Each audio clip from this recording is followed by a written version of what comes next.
उपयोग के आधार पर ऊर्जा के स्रोतों को दो भागों में बांटा गया है, परंपरागत स्रोत और गैर परंपरागत स्रोत। परंपरागत नाम में ही लग रहा है, परंपरा यानी कि पुराने समय से हम जिनका उपयोग कर रहे हैं उन ऊर्जा के स्रोतों को परंपरागत स्रोत के नाम से जाना जाता है। अर्थात ऊर्जा के वे स्रोत जिनका उपयोग हम लंबे समय से कर रहे हैं उन्हें हम परंपरागत स्रोत कहते हैं, जैसे कोयला, पेट्रोलियम आदि। और गैर परंपरागत स्रोत ऊर्जा के वे स्रोत जिनका उपयोग हम हाल ही के दिनों में ही अर्थात कुछ ही समय से हम जिनका उपयोग कर रहे हैं उन्हें हम गैर परंपरागत स्रोत के नाम से जानते हैं, जैसे सोलर कुकर, सौर पैनल आदि। अब देखिए, आप ऊर्जा के परंपरागत स्रोत की परिभाषा इस तरह से लिखिएगा कि ऊर्जा के वे स्रोत जो लंबे समय से उपयोग में लाए जा रहे हैं उसे ऊर्जा के परंपरागत स्रोत या पारंपरिक स्रोत के नाम से जाना जाता है। और ये जो ऊर्जा के परंपरागत स्रोत है ये निम्न है या निम्न प्रकार से ऊर्जा के परंपरागत स्रोत को बांटा गया है। नंबर 1 है जीवाश्म ईंधन, नंबर 2 है तापीय विद्युत संयंत्र, जल विद्युत संयंत्र और बायोमास या जैवमास, और एक और है पवन ऊर्जा। तो ऊर्जा की जो परंपरागत स्रोत है इन्हें निम्न रूपों में बांटा गया, निम्न भागों में बांटा गया। ये निम्नलिखित है, आप किसी भी तरह से बोल सकते हैं, जैसे जीवाश्म ईंधन, तापीय विद्युत संयंत्र, जल विद्युत संयंत्र, जैव मात्रा या बायोमास और पवन ऊर्जा। अब देखिए ऊर्जा के गैर परंपरागत स्रोत या गैर पारंपरिक स्रोत। तो यहाँ से आप इसकी परिभाषा लिखिएगा कि ऊर्जा के वे स्रोत जिनका उपयोग हाल ही के दिनों से ही अर्थात कुछ समय से ही किया जा रहा है, जिनका उपयोग कब से कर रहे हैं, हाल ही के दिनों से ही अर्थात कुछ ही समय से किया जा रहा है, उन्हें ऊर्जा के गैर परंपरागत स्रोत कहते हैं। और अभी मैंने आपको बताया था कि जो परंपरागत स्रोत है उन्हें पारंपरिक स्रोत के नाम से जाना जाता है, और ऊर्जा की जो गैर परंपरागत स्रोत है उन्हें गैर पारंपरिक स्रोत के नाम से या वैकल्पिक स्रोत के नाम से भी जाना जाता है। तो इन्हें वैकल्पिक स्रोत के नाम से क्यों जाना जाता है? चूँकि ये जो ऊर्जा के गैर परंपरागत स्रोत है ये एक विकल्प की तरह है। किसके? ऊर्जा के। तो ये चूँकि ये ऊर्जा के स्रोत एक विकल्प की तरह है तथा ये ऊर्जा के स्रोत ऊर्जा उत्पन्न करने के एक अच्छे विकल्प है, इसलिए इन्हें वैकल्पिक स्रोत भी कहते हैं। आप इसे शॉर्टकट में इस तरह से लिख लीजिएगा कि चूंकि ऊर्जा की जो गैर परंपरागत स्रोत है इनसे ऊर्जा ज़्यादा मात्रा में उत्पन्न की जा सकती है तथा ये ऊर्जा के अच्छे विकल्प है।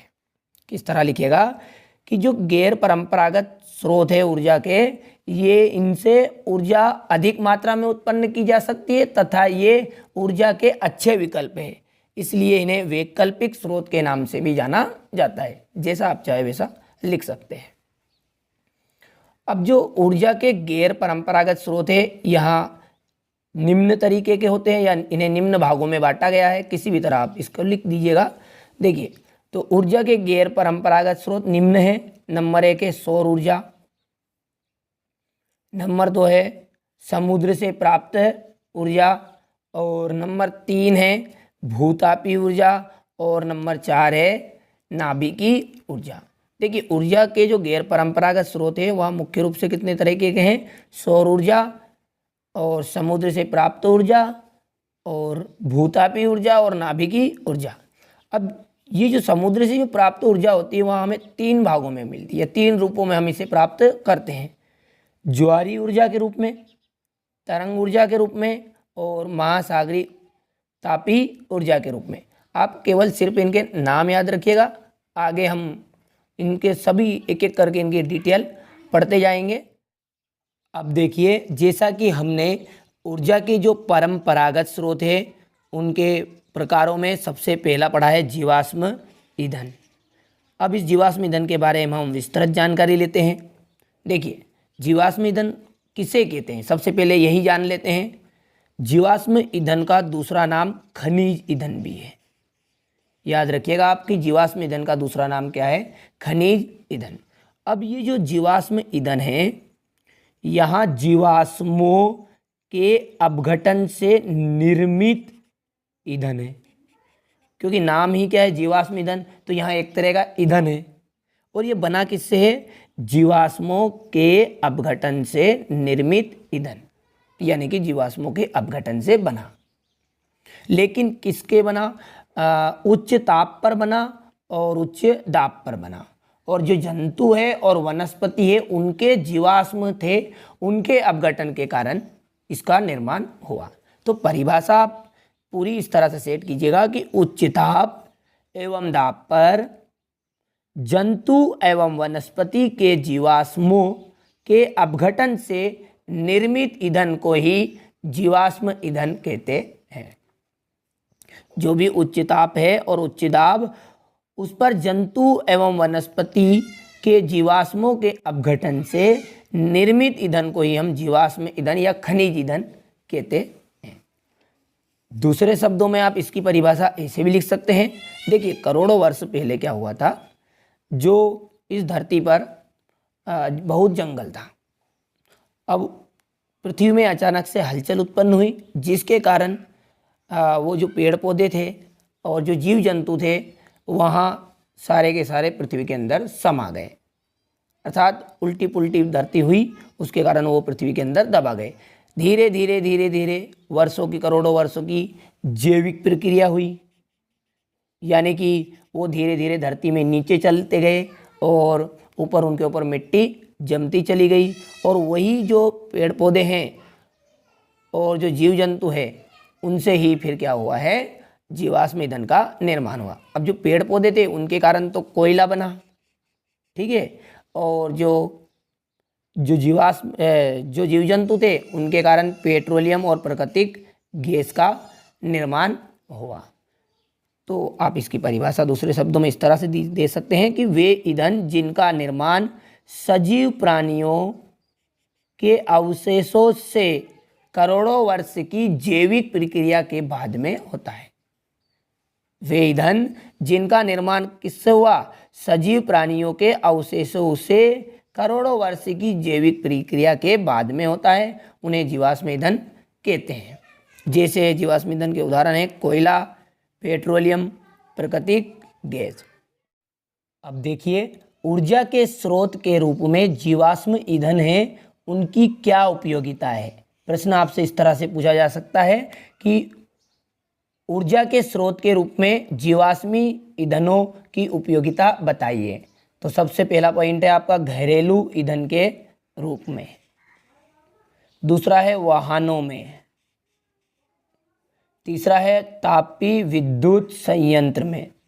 यहाँ से आप 3 बिंदु नोट कीजिए, घरेलू ईंधन के रूप में, वाहनों में, और तीसरा है तापीय विद्युत संयंत्र में। अब घरेलू ईंधन के रूप में जैसे कोयला, केरोसिन एवं प्राकृतिक गैस आदि। जो कोयला है वो घरेलू ईंधन के रूप में यूज़ होगा, केरोसिन भी, प्राकृतिक गैस आदि, ये सब क्या है? घरेलू ईंधन के रूप में जीवाश्म ईंधन के प्रयोग किए जाते हैं। और वाहनों में जैसे पेट्रोल, डीजल और सीएनजी गैस आदि। तापीय विद्युत संयंत्र में किस तरह से? जो तापीय विद्युत संयंत्र रहेगा, अभी हम आगे पढ़ेंगे तापीय विद्युत संयंत्र क्या होता है, उसमें जो कोयला है और अन्य जीवाश्मी ईंधनों का प्रयोग किया जाता है, ठीक है। तो ऊर्जा के स्रोत के रूप में जो जीवाश्म ईंधन है उसकी उपयोगिता आप सिर्फ केवल इतना भी लिख दीजिएगा तो भी चलेगा कि घरेलू ईंधन के रूप में। नंबर 2 वाहनों में पेट्रोल, सीएनजी, डीजल के रूप में, और तापीय विद्युत संयंत्र में। देखिए, 1 या 2 जगहों पर इमला में थोड़ी बहुत मिस्टेक हो सकती है, क्योंकि यहाँ एक गुड़िया की कॉपी है और आपके लिए मैं वीडियो उस गुड़िया की कॉपी में से बना रहा हूँ। तो ये से यहाँ पर ये वाहनों है, ये थोड़ा सा गलत लिख दिया है, और डीजल पर बड़ी की मात्रा आती। तो इस तरह आप थोड़ा सा इक्का दुक्का जो गलत है उन गलतियों को सुधार कर आप लिख लीजिएगा। अब देखिए, जो ऊर्जा के स्रोत के रूप में जो कोयला है, कोयले पे क्या निर्भरता है? जो हमने जीवाश्म ईंधन पढ़ा और जीवाश्म ईंधन का जो पहला उदाहरण था वह था कोयला। तो जो ऊर्जा का स्रोत है उसके रूप में कोयले की क्या निर्भरता है या क्या कोयले की क्या भूमिका है। तो वो जो कोयले की भूमिका ये है कि जो कोयले के उपयोग के कारण ही औद्योगिक क्रांति को संभव बनाया गया है, या कोयले के उपयोग ने ही क्या किया है, औद्योगिक क्रांति को संभव बनाया है। जो ऊर्जा की बढ़ती हुई मांग है उसको पूर्ति करने के लिए भी जो कोयला है वहाँ जीवाश्म ईंधन के रूप में हम उस पर निर्भर रहते हैं, और जीवाश्म ईंधन में मुख्यतः कोयले का उपयोग किया जाता है। तो ऊर्जा की बढ़ती हुई मांग की पूर्ति के लिए हम जीवाश्म ईंधन पर निर्भर है। और आज भी ऊर्जा के कुल खपत का लगभग 70% भाग कोयले से ही पूरा किया जाता है। जो आज भी जो ऊर्जा की कुल खपत हम करते हैं उसका 70% भाग किसके द्वारा पूरा किया जाता है, तो कोयले के द्वारा पूरा किया जाता है। इसलिए ऊर्जा के स्रोत में कोयले पर की महत्वपूर्ण भूमिका होती है। तो कोयले की क्या क्या भूमिकाएं हैं, तो कोयले के उपयोग ने ही क्या किया है, औद्योगिक क्रांति को संभव बनाया है। हम जो ऊर्जा की बढ़ती हुई मांग है उसकी पूर्ति के लिए जीवाश्म ईंधन पर निर्भर हैं, और आज भी जो ऊर्जा की कुल खपत है उसका 70% जो भाग है वहाँ कोयले के कारण ही पूरा किया जाता है। अब देखिए, जो जीवाश्म ईंधन है उनके कारण जो हमारी ऊर्जा की मांग है वहाँ पूरी तो होती है, लेकिन जो जीवाश्म ईंधन है उनको जलाने से वातावरण को कुछ नुकसान होते हैं या उनको जलाने से हानियाँ होती है। तो यहाँ प्रश्न आपका बहुत ही मोस्ट इम्पोर्टेंट प्रश्न है, या परीक्षा की दृष्टि से आप इसे जरूर कंप्लीट कीजिएगा कि जीवाश्म ईंधन को जलाने से क्या क्या हानियाँ होती है। यहाँ प्रश्न इस तरह से पूछा जाएगा। तो ये जलने पर क्या होता है, देखिए कोयला भी जलाएंगे आप, या पेट्रोल आपने मोटरसाइकिल में डाला और फिर जलाया तो यहाँ क्या देगा, धुआं देगा। तो यहाँ जलने पर धुआं देते हैं। अब जब धुआं देते हैं तो वो क्या करते हैं, वायु प्रदूषण करते हैं। तो जीवाश्म ईंधन की दो हानियाँ मुख्य क्या है कि ये जलने पर धुआं देते हैं तथा ये वायु प्रदूषण करते हैं, और ये ग्रीन हाउस को भी बढ़ाते हैं। क्या करते हैं, ये ग्रीन हाउस को भी बढ़ाते हैं, तथा इनको जलाने से कार्बन डाइऑक्साइड, नाइट्रोजन और सल्फर के ऑक्साइड छोड़ते हैं। ये जो जलने पर क्या करते हैं, कार्बन डाइऑक्साइड, नाइट्रोजन, सल्फर छोड़ते हैं, जो अम्लीय वर्षा के मुख्य कारण है। यहाँ प्रश्न आपसे 3 अंक में परीक्षा में पूछा जाता है, तो आप 3 बिंदु कोई से भी आप इसमें से लिख सकते हैं कि ये जलने पर धुआं देते हैं, वायु प्रदूषण करते हैं और ग्रीन हाउस को बढ़ाते हैं।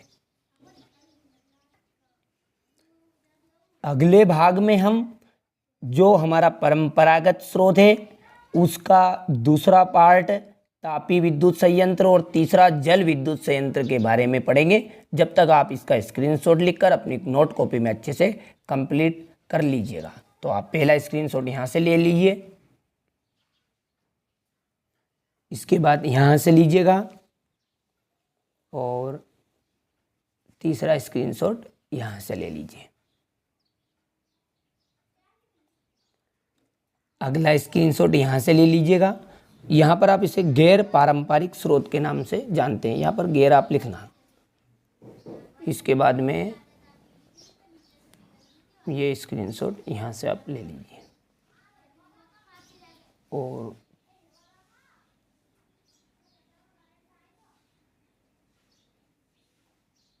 यहाँ से आप स्क्रीनशॉट इसका ले लीजिए। इसके बाद हमने जीवाश्म ईंधन पढ़ा था, तो यहाँ से इसका स्क्रीनशॉट लीजिए, और इसके बाद में हमने ये प्रश्न पहले पढ़ लिया था, आगे पीछे किस तरह से भी लिख लीजिए, कोई दिक्कत नहीं। तो प्रश्न है, और इसके बाद में यहाँ से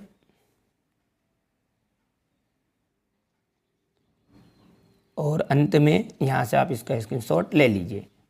और यदि आपने पिछले वीडियो नहीं देखे तो आप प्ले लिस्ट में जाकर दूसरे वीडियो भी ज़रूर देखिए, और उसमें अन्य अध्यायों का भी मैंने वहाँ पर वीडियो डाल रखे हैं, आप उन्हें भी देख सकते हैं। जैसे गणित, विज्ञान, सामाजिक विज्ञान, जो भी विषय आप पढ़ना चाहते हैं उस विषय की प्लेलिस्ट में जाकर आप वीडियो को ज़रूर देखिए।